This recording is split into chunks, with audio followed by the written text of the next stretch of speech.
नमस्कार दोस्तों, मैं प्रदीप कुमार सिंह अपने सहयोगी साथी शिवम पांडे के साथ आप सभी का जिंदगी तेरा शुक्रिया में बहुत बहुत स्वागत करता हूं। दोस्तों, आज रोशनी के इस पावन पर्व पर, प्रभु श्री राम के अयोध्या आगमन पर हर्षोल्लास के साथ मनाया जाने वाला यह पावन पर्व दीपावली, इसकी मेरी तरफ से और मेरे सहयोगी शिवम पांडे की तरफ से हार्दिक शुभकामनाएं। ईश्वर आप सभी को उत्तम स्वास्थ्य, सुख, समृद्धि, यश, कीर्ति प्रदान करे, आपकी जिंदगी को खुशियों की रोशनी से भर दे। दोस्तों, आज की कहानी भी मैंने कुछ इसी तरह की ली है।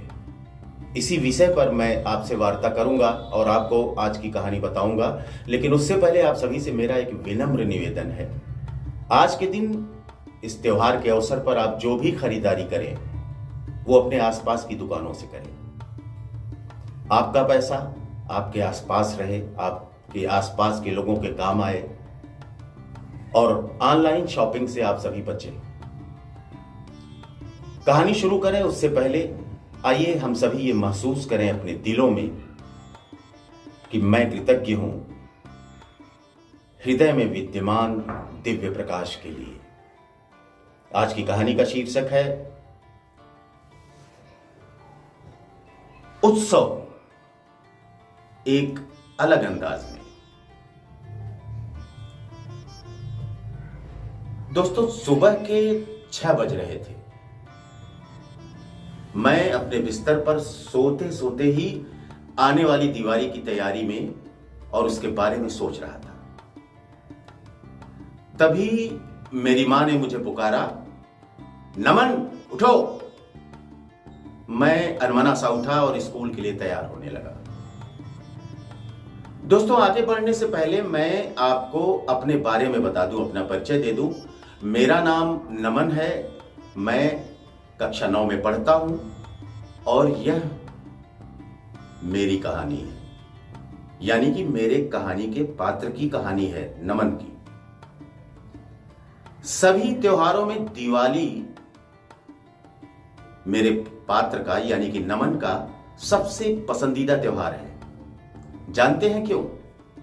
क्योंकि रोशनी, नए कपड़े, पटाखों, खाने के व्यंजनों और छुट्टियों के कारण यह त्योहार अलग ही होता है। जब मैं स्कूल जा रहा था, मेरे पापा ने पुकारा, नमन क्या तुम आज नए कपड़े खरीदने के लिए चलना चाहते हो? वाह, मैं खुशी से चिल्ला उठा। हाँ पापा, मैंने पहले ही तय कर लिया है कि मुझे क्या क्या खरीदना है। उत्साहित महसूस करते हुए मैं स्कूल बस में चढ़ गया। मैं स्कूल में दिन भर बेचैनी महसूस करता रहा और सोचता रहा, घंटी कब बजेगी। अंत में स्कूल की छुट्टी हुई और मैं उत्साह के साथ घर आ गया। पापा आज रोज से पहले घर आ गए थे। मैंने उससे पूछा, पापा क्या अब हम बाजार चलें? मैं तैयार हूं। पापा जी ने कहा, हाँ बेटा चलो चलें। बाजार में मैंने अपनी खरीदारी की सूची में से लगभग वह सब कुछ जो मैं चाहता था एक दुकान से खरीदा और सब कुछ लेकर दुकान से बाहर आ गया। मैं चमकीले रंग के दिए, रंगीन लाइट और डेकोरेशन वाली बिजली की लड़ियां वाली दुकानों को देख रहा था। तभी अचानक हड़बड़ाहट में मैं एक लड़के से टकरा गया। मेरा बैग नीचे गिर गया और बैग के सारे कपड़े बाहर निकलकर बिखर गए। मैं कपड़े इकट्ठा करने के लिए झट से झुका। जैसे ही उस लड़के ने मेरे कपड़ों और जूतों को देखा, मैंने उस लड़के के चेहरे पर आश्चर्य और विस्मय के भाव देखे।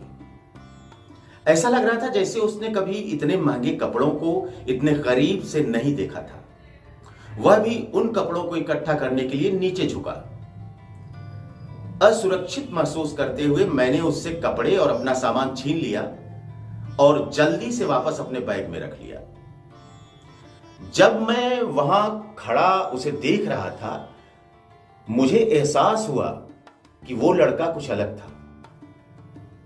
उसके कपड़े फटे हुए थे, उसके हाथों और पैरों पर चोट के निशान थे और ऐसा लग रहा था जैसे उसने कुछ दिनों से कुछ खाया नहीं हो।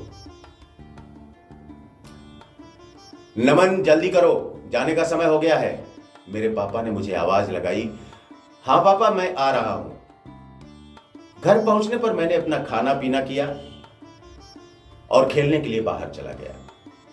उधर खेलते हुए मैंने उसी लड़के को उसके दोस्तों के साथ देखा। मैंने देखा कि उन सभी ने अजीब से कपड़े पहने हुए थे, फटे चिथड़े। कुछ एक पल के लिए मेरे दिल ने अच्छा महसूस नहीं किया, पर मैं खेलता रहा। लेकिन मेरे अंदर अजीब सी हलचल का एहसास पनपने लगा कि मेरे पास इतने सारे कपड़े हैं, फिर भी मैं और नए कपड़े ले आया। मेरी अलमारी में कपड़े समा ही नहीं रहे हैं। मैंने महसूस किया कि मेरा दिल मुझसे कुछ कह रहा था कि नमन, कृपया इस एहसास को नजरअंदाज मत करो। मैं सोचने लगा, मेरे पास हर चीज के अनेकों विकल्प हैं। कुछ लोगों के पास एक भी विकल्प नहीं होता। आज जिस लड़के से मैं मिला, उसके बारे में सोचकर ऐसा लग रहा था कि उसकी जीवन की बुनियादी जरूरतें भी पूरी नहीं हो रही हैं। मेरी अंतरात्मा मुझसे पूछ रही थी, क्या तुमको नहीं लगा कि नए कपड़े देखकर उस लड़के को कितनी खुशी हुई? क्या तुम अब भी इन बातों को नजरअंदाज कर सकते हो? मेरे पास इतने सारे कपड़े हैं जिनका मैं उपयोग नहीं कर पा रहा हूं। मेरे दिल ने कहा कि क्या मैं इनको बेहतर तरीके से उपयोग नहीं कर सकता? मैं अपने दादाजी के पास गया और उनको अपने मन की पूरी बात सुनाई। दादाजी ने एक गहरी सांस ली और कहा, तुम्हारी बात सुनकर मुझे एक श्लोक याद आ रहा है। असतो मां सद्गमय, तमसो मां ज्योतिर्गमय। इसका क्या मतलब है दादाजी? मैंने पूछा। दादाजी ने कहा, यह ईश्वर से एक तरह की प्रार्थना है। क्या मैं असत्य से सत्य और अंधकार से प्रकाश की ओर बढ़ सकता हूं? दिवाली का त्योहार उन अनुष्ठानों में से एक है जो हमें अंधेरे से प्रकाश की ओर बढ़ने के महत्व की याद दिलाता है। मैंने फिर पूछा, हमारे अंदर यह अंधेरा क्या है? मुख्य रूप से यह हमारी अज्ञानता, हमारा आलस्य, निष्क्रियता और अनभिज्ञता की स्थिति है। हमारे सभी कार्यों और विचारों के प्रति हम जागरूक हो सकते हैं, लेकिन क्या हम हमारे दिल में भरे प्यार के बारे में जागरूक हैं? दादाजी ने उत्तर दिया। मैं खुद को रोक ना सका और बीच में ही उनसे पूछा, इस अंधेरे से हम बाहर कैसे आए? दादाजी मुस्कुराए और बोले, यह तभी हो सकता है जब हमारा दिल प्यार और मोहब्बत से सराबोर हो। इससे हम अपने भीतर कुछ रोशनी ला पाएंगे। दादाजी के साथ हुई इस वार्ता से मुझे दिवाली के त्योहार का एक अलग ही महत्व महसूस हुआ।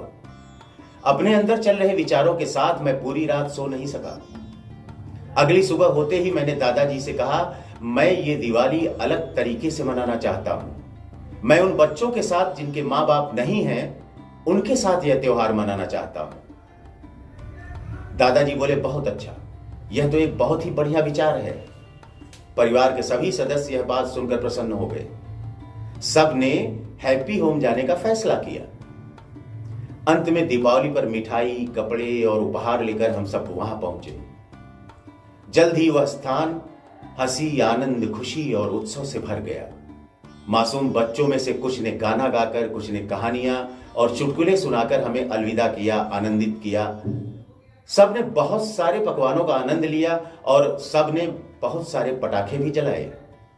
तभी उन बच्चों में से एक मेरे पास आया और बोला, भैया बहुत बहुत धन्यवाद। हमने पहले कभी इतना अच्छा महसूस नहीं किया। आपने वास्तव में इस दिवाली को हम सभी के लिए अलग बना दिया है। उस बच्चे को सुनकर मेरा मन अंदर से संतुष्ट भी हो गया और भाव विभोर भी। अंततः हमारे जाने का समय हुआ। हमने उन्हें अलविदा कहा और बहुत जल्द फिर से वापस आने का वायदा भी किया। घर आते वक्त मेरे भीतर एक अजीब सा उत्साह था। आनंद की अनुभूति को मैं बयां नहीं कर सकता, इतना आनंद था। ऐसी हालत थी जिसे मैंने उस दिन से पहले कभी भी नहीं महसूस किया था। और वह दिवाली मेरी सबसे अलग दिवाली थी। यह वास्तव में मेरी अब तक की मनाई गई सबसे अच्छी दिवाली थी। दोस्तों, जब हृदय प्रेम, कोमलता, दया और करुणा से भर जाता है तो हम रचनात्मक और सामंजस्य की स्थिति में आ जाते हैं। स्वाभाविक रूप से संपूर्ण सृष्टि की भलाई का विचार हमारे अंदर स्वतः ही पनपने लगता है। तो दोस्तों, आज के लिए बस इतना ही। आज की कहानी बस इतनी सी। आपको ये कहानी कैसी लगी ये कमेंट बॉक्स में जाकर जरूर लिखिएगा। यदि अच्छी लगी तो प्लीज हमारे इस चैनल जिंदगी तेरा शुक्रिया को लाइक करना, सब्सक्राइब करना और शेयर करना नहीं भूलिएगा। दीपावली के इस पावन पर्व पर पटाखे बहुत संभाल कर जलाइएगा। कोशिश करिएगा ऐसे पटाखे न जलाएं जिससे धुआं बहुत ज्यादा होता हो, क्योंकि उससे प्रदूषण फैलने का भी खतरा रहेगा। इन्हीं सभी बातों के साथ एक बार फिर से आप सभी को दीपावली की ढेर सारी शुभकामनाओं के साथ आप सभी अपना और अपने परिवार के प्रत्येक सदस्य का बहुत बहुत ख्याल रखिएगा। तो दोस्तों, आज के लिए बस इतना ही। फिर मुलाकात होगी। तब तक के लिए आप सभी को बहुत बहुत धन्यवाद, शुक्रिया, थैंक यू।